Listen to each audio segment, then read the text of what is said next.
Imagine a medieval night. The streets are silent, except for the sound of horses and the clanking of swords.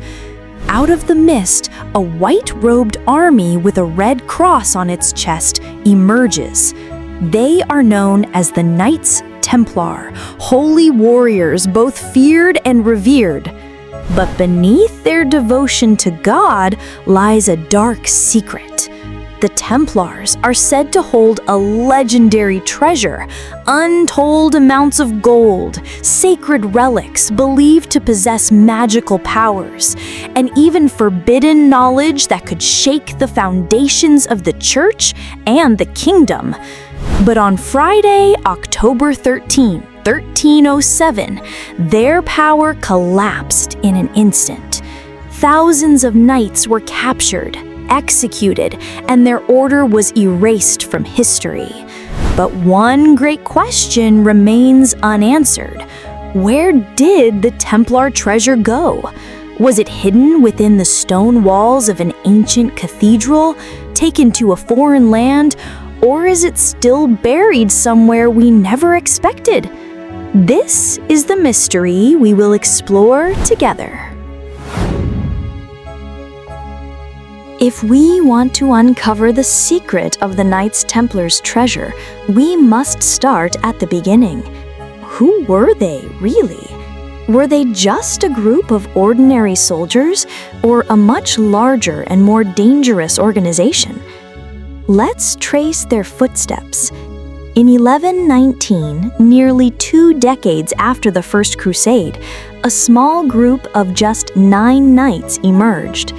Led by a French nobleman named Hugues de Payens, their mission was simple: to protect Christian pilgrims walking from Europe to the Holy Land in Jerusalem.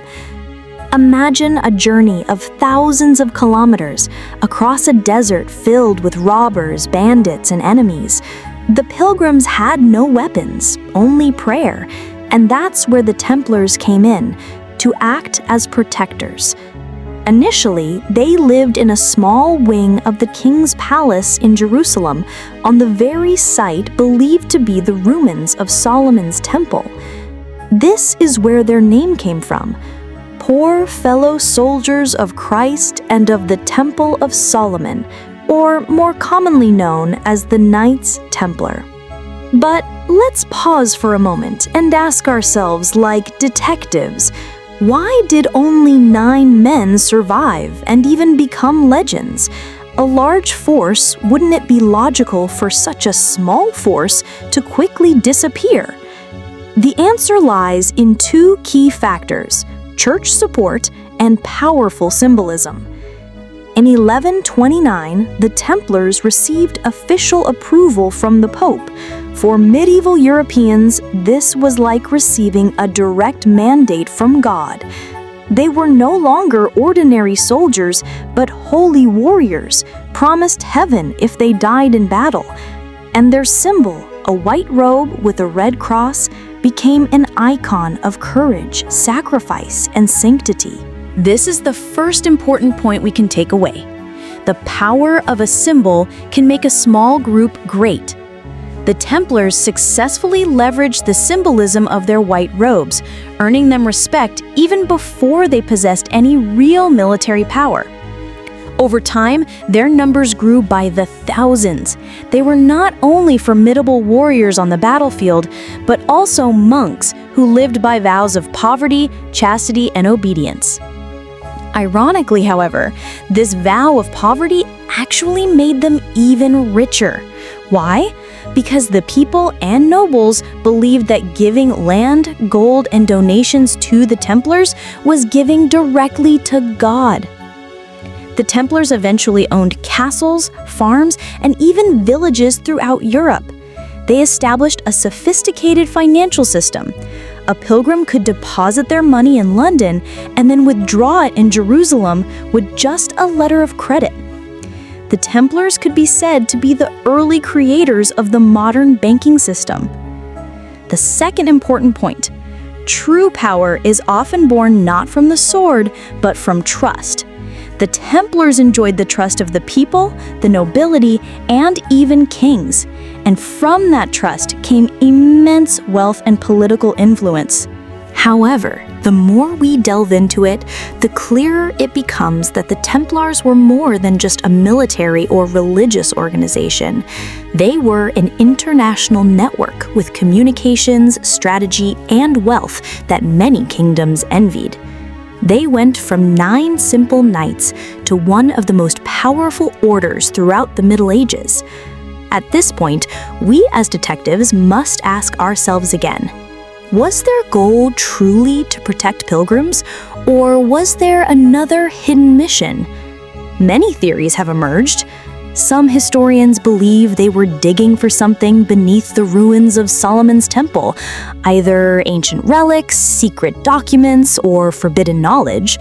If true, it could explain why the Templars suddenly became so influential in such a short time. And here's the third lesson we can learn. Great history often begins with small, unexpected things. 9 knights in the ruins of the temple may seem insignificant, but from them, a legend was born that shook the world. So, who were the Knights Templar? They were holy warriors, protectors of pilgrims, symbols of religious power, creators of the modern financial system, and perhaps keepers of ancient secrets that remain undiscovered. And for us, the conclusion of this first investigation is this: never underestimate small groups with big goals, because that's where stories are born that can change world history. After learning who the Knights Templar really were, another big question arises. How could a religious order that originally swore to live in poverty transform into one of the wealthiest and most influential organizations in Europe? Let's break this case down like detectives. First, we need to remember the Templars had the blessing of the Pope. That meant they were immune to the laws of any kingdom. Only the Pope could judge them. With this protection, no king, noble, or local ruler dared to oppose them. They could move freely, trade freely, and store wealth freely. This was the foundation of their power. Second, the Templars received massive donations from European nobles. Why? Because in the Middle Ages, donating land or gold to the Templars was seen as a spiritual investment. Nobles believed that by giving something to the Templars, their sins would be forgiven and their souls guaranteed a place in heaven. Imagine that, an organization continuously receiving land, farms, castles, and even entire villages without having to conquer them through war.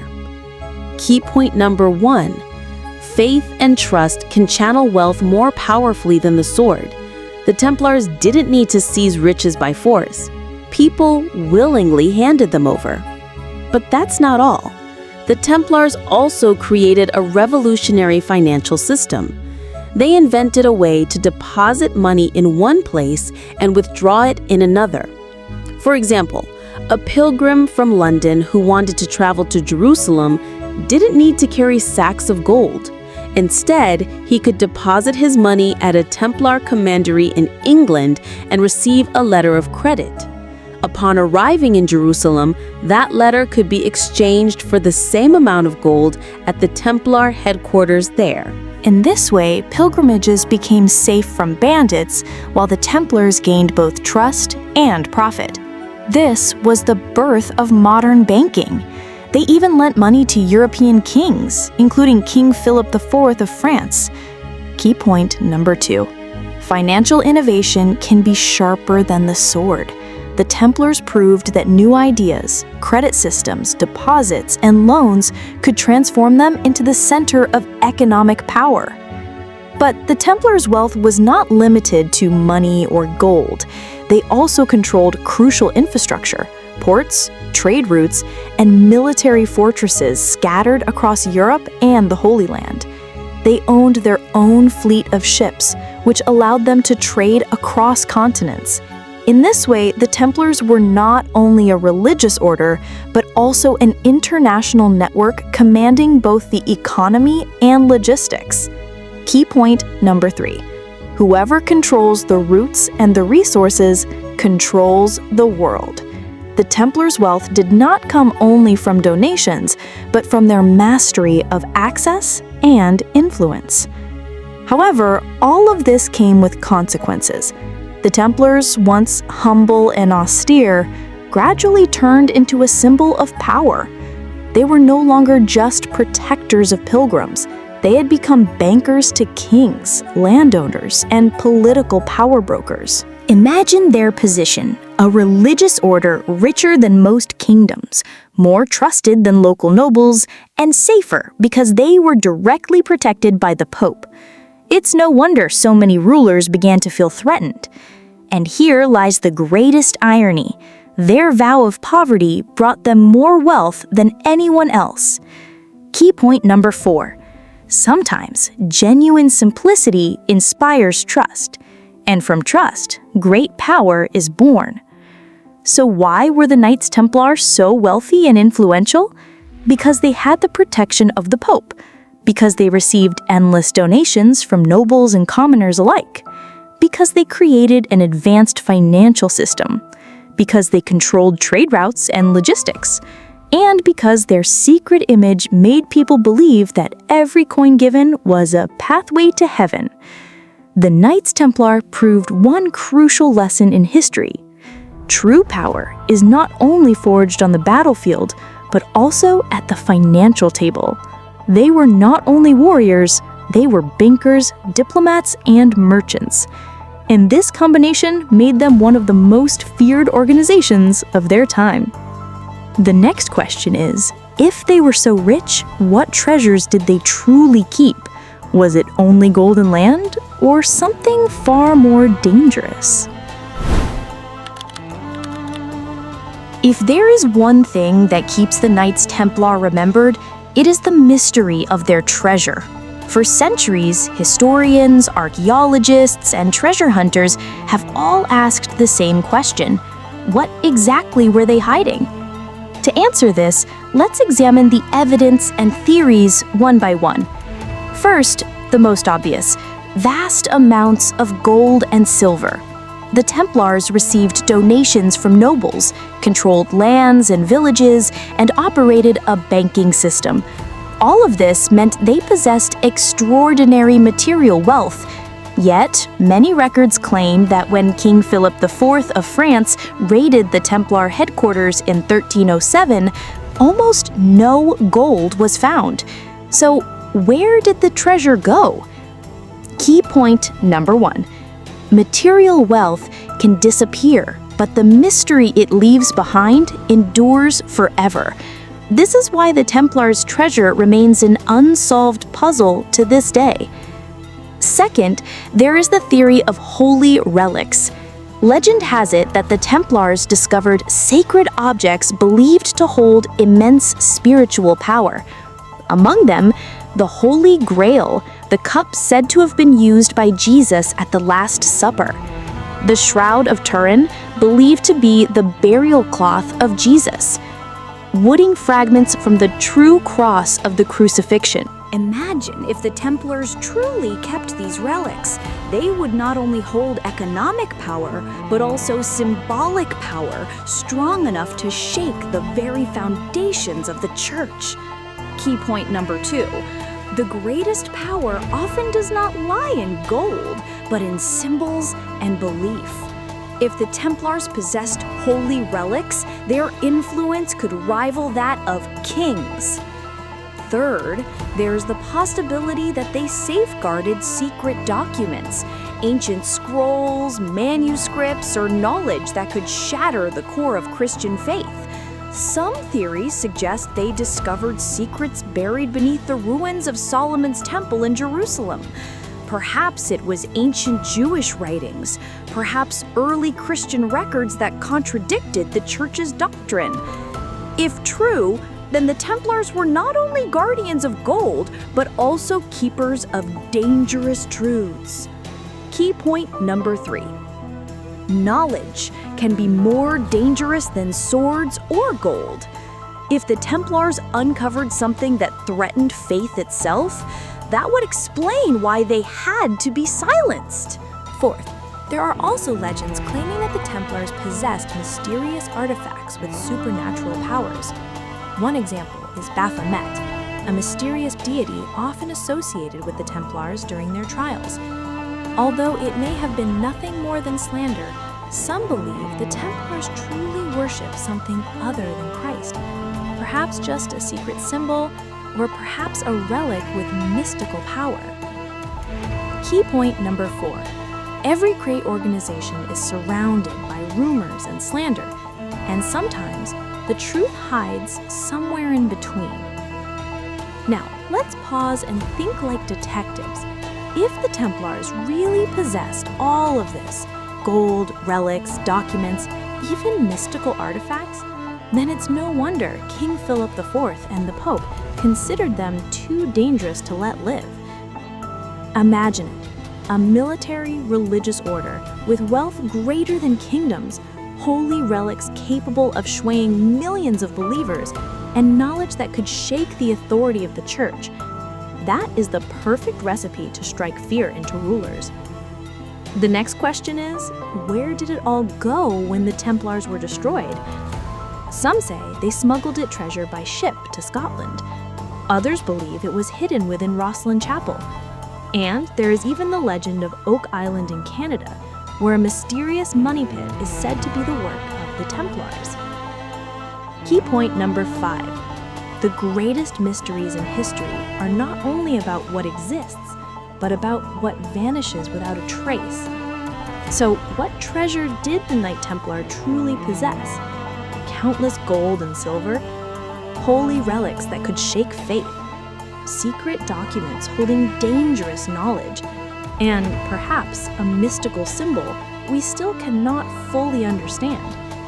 The Templars' treasure may not have been just about wealth, but about power. Power to control economies, influence religion, and even shake kingdoms.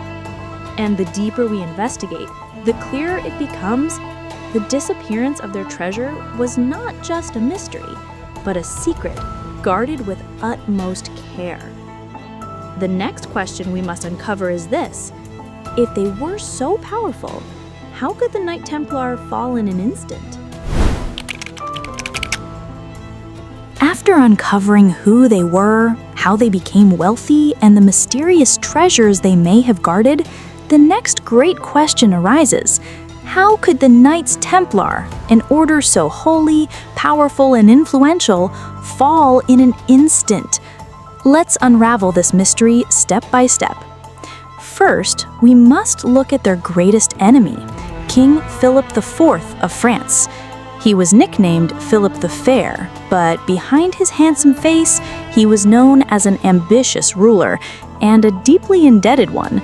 He had borrowed vast sums of money from the Templars to fund wars and sustain the lavish lifestyle of his court. But when the debts grew too large and repayment was impossible, only one path remained: destroy the creditor. Key point number 1. Often, downfall does not come from foreign enemies, but those closest who feel most threatened. Second, King Philip could not bring down the Templars alone. He needed a stronger ally, the Church. At the time, Pope Clement V led the Catholic Church, and unfortunately, he was heavily under Philip's influence. Through political pressure, slander, and manipulation, the king convinced the Pope that the Templars were a danger to both the Church and Christianity itself. On October 13th, 1307, a dark Friday, the king launched his strike. Across France, the Templars were arrested in a coordinated sweep. The charges against them were shocking: heresy, witchcraft, sodomy, and even the worship of a demon called Baphomet. These accusations, though never definitively proven, were enough to shatter their reputation forever. Key point number 2. Repeated slander can be deadlier than any sword. The knights were forced to confess through brutal torture, fingernails torn out, bodies burned, even strangled with chains. Many eventually confessed to heresy, simply to end their suffering. But one man remained steadfast, Jacques de Molay, the last Grand Master of the Templars. De Molay refused to betray his oath, even though it meant death. In 1314, he was burned alive in Paris. According to legend, before he died, he cursed King Philip and Pope Clement. And strangely, both of them did die within a year of his execution. Key point number 3. The courage to stay true to one's principles, even in the face of death, can turn a man into a legend. But behind the courtroom drama lies an even greater mystery. What happened to the Templars' treasure? When the king's forces stormed their Paris headquarters, the Templar treasury was nearly empty.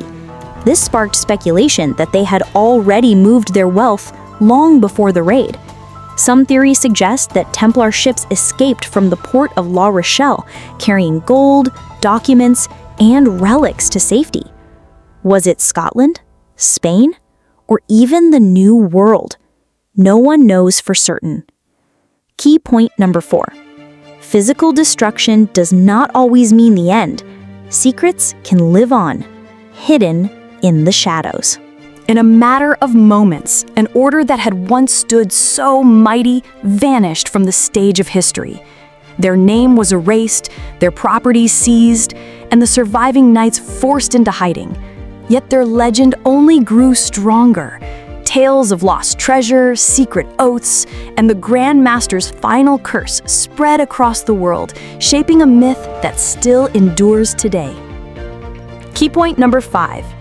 History is written by the victors, but legends are born from those who dared to resist until the very end. So, why did the Knights Templar fall? Because of a king's debt that turned into vengeance. Because of slander twisted into truth. Because of church politics that favored power over justice. And because their strength grew so great that the world they tried to protect saw them as a threat. The fall of the Templars was not just a tragedy of history, it is a reminder. No matter how strong an organization may be, once power, money, and politics enter the game, even the mightiest can collapse in an instant. But one mystery still remains. If the body of the Templars could be destroyed, did their secrets die with them? Or are they still hidden, waiting to be discovered?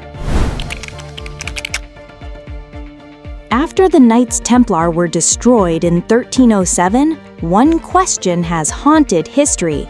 Where did their treasure go? When King Philip IV's forces raided the Templar headquarters in Paris, they found only empty rooms. No gold, no documents, no holy relics. And yet, for centuries, the Templars had been known to command unimaginable wealth. Which means only one thing. Someone had moved it long before the raid. Let's follow the trail. Theory 1. Scotland. Many historians believe Templar ships sailed from the port of La Rochelle, carrying great chests of gold and secret documents. At the time, Scotland was in conflict with the Catholic Church, making it a safe haven for the Templars. Some accounts even link the Templars to Roslin Chapel, a mysterious building filled with symbols that, to this day, is often associated with the Freemasons. Key point number 1. When one door closes, another always opens. The Templars may have vanished in France, but their legacy may have taken root elsewhere. Theory 2. Oak Island, Canada. There is a legend of the Money Pit on Oak Island, a mysterious shaft filled with elaborate traps, said to have been built centuries before Europeans officially explored the continent. Some believe the Templars crossed the ocean long before Columbus. hiding their treasure in the New World. To this day, dozens of expeditions have tried to uncover Oak Ironman's secret, yet none have found a definitive answer. Key point number 2. The real mystery is not what has been found, but what keeps people searching. Theory 3. Spain or Portugal? Some surviving knights are believed to have fled to the Iberian Peninsula. There they merged with other military orders, such as the Order of Christ, which later played a crucial role in the Age of Exploration. Some theories even suggest that Christopher Columbus's famous voyage may have been secretly funded by Templar wealth. If true, then their treasure was never buried. It was invested in opening the path to a new world. Key point number 3. The greatest wealth is not the gold you hide, but how you use it to open new horizons. Theory 4. Secrets buried beneath Europe. Other researchers believe the Templar treasure never left France at all. Instead, it remains hidden in caves, castles, or beneath church vaults. Whispers speak of secret tunnels under Paris or hidden chambers beneath Chartres Cathedral. To this day, the search continues, but no definitive proof has ever been uncovered. Key point number 4. Sometimes what we seek lies right in front of us, hidden only by the history someone chose to conceal. But there is one final possibility, perhaps the most surprising of all. Maybe there was never any lost treasure to begin with. The true wealth of the Templars may not have been gold or jewels, but secret knowledge, hidden doctrines, or spiritual relics too dangerous to reveal to the world. If that is the case, then this mystery will never be solved, because what they guarded was not a thing, but an idea. Key point 5. The most valuable treasure in life is not gold, but knowledge, belief, and a legacy powerful enough to change civilizations. So, where did the Templar treasure go? Perhaps it sailed to Scotland and became the foundation of the Freemasons. Perhaps it lies buried on Oak Island waiting to be discovered. Perhaps it transformed into the maritime power of Portugal and Spain. Or perhaps it was never lost at all, only hidden in a form of knowledge the world is not yet ready to face. The Templar treasure remains one of history's greatest mysteries, and perhaps it was always meant to stay that way. But one truth stands out. True wealth is not measured by what we hold in our hands, but by what we pass on to the future. Now, the final question for us as detectives of history is this: does the Templar treasure still lie hidden somewhere on Earth, or has it already fallen into the hands of those who rule the world today? The Knights Templar. Our journey has followed them from beginning to end. From 9 poor knights who only wished to protect pilgrims, they rose to become the strongest, richest, and most influential order in Europe. They created the foundations of modern banking, controlled vital trade routes, and perhaps even guarded sacred relics and secret knowledge. But in the end, their downfall did not come from weakness. It came from being too powerful. A king buried in debt, a pope cornered by politics, and a world not ready for their secrets, all conspired to erase the Templars from history. Yet, were they truly destroyed? Or did they survive, transformed in the shadows? Some believe they became the roots of the Freemasons. Others are convinced their treasure lies buried on a remote island, and some claim their knowledge was passed down, waiting for the right moment to resurface. And here lies the beauty of this mystery. There is no definitive answer. We may never know where the gold was hidden, or if the Holy Grail truly existed. But one lesson from the Templars' story is clear. True power does not always come from the sword.